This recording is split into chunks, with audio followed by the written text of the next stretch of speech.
I didn't say that yesterday either. Oh my goodness, you're gonna die when you see a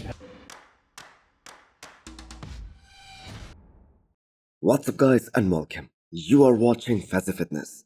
So let's start this video with 2025 Arnold champion, Derek Lunsford.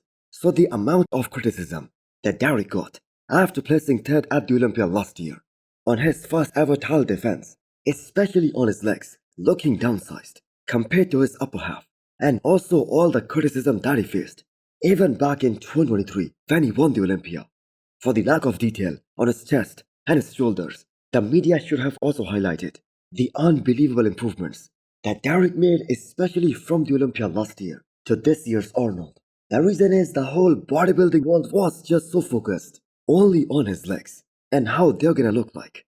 And undoubtedly they looked a lot better, especially in comparison to the Olympia last year. But not many people out there pointed out how great his chest looked this time. So did we ever expect that Derek is gonna have striations all across his chest? Because that was one of the major criticism that he was facing when he was battling it out with Hadi Chopin. Well, the full documentary of this past Arnold weekend, that is now out. And I must say, there was detail in his physique at different points during all those check-ins that the camera was unable to capture when he was on the stage. Striations across his shoulders, his chest, deep abs, the likes of which were never seen before on this guy. Him and Chris Aceto, they just nailed every aspect of this prep. And Derek is a guy whom everyone should fear because of his age. He is just 31 years old, and his top competition, Hadi Chopin and Samson, they are gonna be hitting 40 very soon.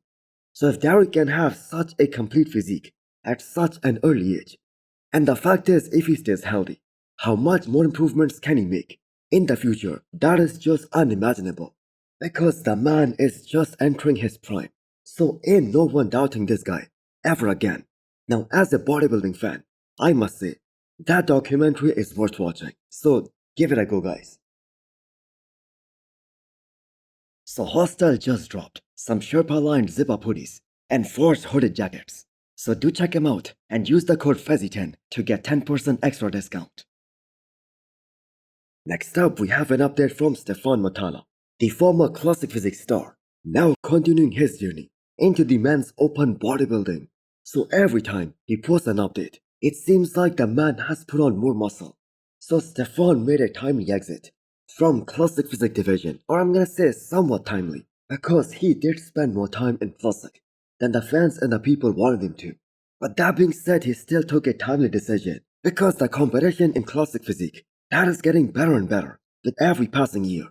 So much new talent is coming in, and Stefan on the other hand, he would have been stuck in this division without making any major progress in his physique, because by making that weight cap every single time, he was losing nothing but that hard-earned muscle. And even though the last show that Stefan did, that was Portugal Pro, he brought that unbelievable condition with the help of his coach Patrick Tour, and he won that show very convincingly.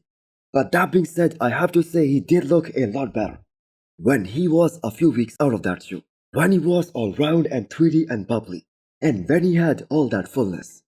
Now how long it's gonna take for Stefan to grow enough, put on enough muscle in order to be competitive in the men's open class? Well, the man is pushing to 180 pounds already, and considering for that kind of weight, the condition that he's holding, that is such a good body composition for the off-season. So no one can deny the genetic gifts of this guy. The chest, the shoulders, the arms, they have crazy amount of detail, the striations all across his physique. And you can only name a few guys in the men's open bodybuilding who have that level of detail and that level of craziness.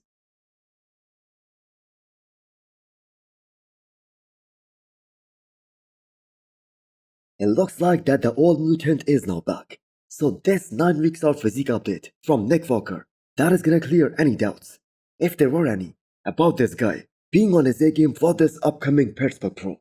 You only need one word to describe Nick Walker here: freaky. So normally when pro bodybuilders talk all these numbers, it's mostly exaggerating, but Nick Walker here legit looks like that he's weighing 290 pounds.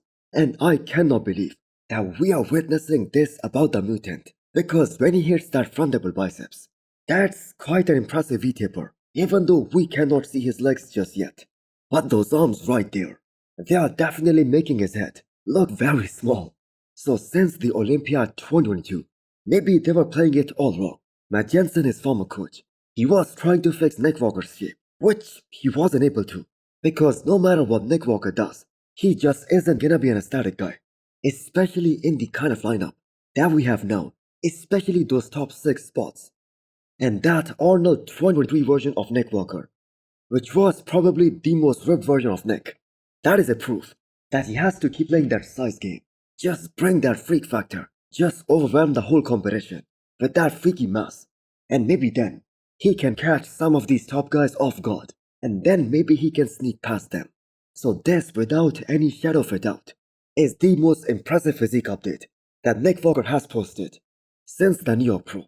Because looking back at his Olympia prep and all the updates that he was posting, he just wasn't himself. But now you can see the roundness, the huge delts, those freaky arms, plus the condition at 9 weeks out. That looks superb. So are you guys also hyped up for the mutant for this upcoming Pittsburgh Pro? Next up is the physique update from Rubiel Mosquera, aka Nexzilla.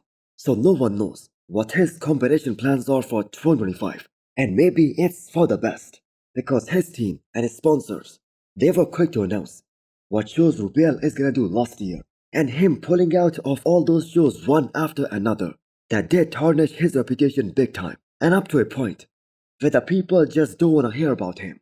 But let's not get blindsided. He's the real deal, especially when he's in shape, and when he brings the condition. Now since turning pro, he has been in shape for Pro 2023, where he made his pro debut, and the man impressed the hell out of everyone at that show.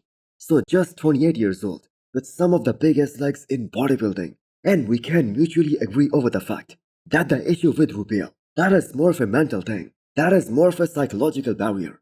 Maybe he doesn't have the mindset to go through a very hard training and dieting session and continue to do that for months and months, because the way he showed up for his last show, Dubai Pro, if he was committed to Italy Pro, which was like 4 weeks after Dubai Pro, he would have looked absolutely nasty for that show, because he wasn't far off in Dubai and he just needed more time to get more polished. So hopefully Rubiel competes multiple times this year, because the man is an exciting talent. Next up, we have a 3 weeks out physique update from Ronald Gordon. He's working with Abdullah from O2 Gyms, and if those guys have perfected one thing over the years, that is getting all these IV pros bigger and helping them put on a lot of muscle. And hopefully this project will also become successful, because Ron, with that shoulder width, the height, and the small waistline that he has, plus those huge quads, he can be such a dangerous force if he fills out his frame, if he gets big enough. Now the man is showcasing a much better X-frame in this update, but his upper half, that is still overly developed for his lower body. And maybe he isn't doing the front lat spread the right way, because his chest, that kind of looks a bit weird, when in reality, he has a superb chest. So Ron was 100% on last year at this same show, Detroit Pro, and he placed third, behind Martin and Good Vito. So this is his comeback after 1 year. Now he still won't be as muscular as some of these other guys who are potentially gonna finish ahead of him, and that is because of his height. For some guys, it takes ages to properly fill out that frame, to put on enough muscle, so that they do not look kind of thin on the stage. But I for one would love to see Ron compete more this year and take his chances. So hit the thumbs up button if you liked the video, and smash the subscribe button if you wanna come back for more. Thanks for watching.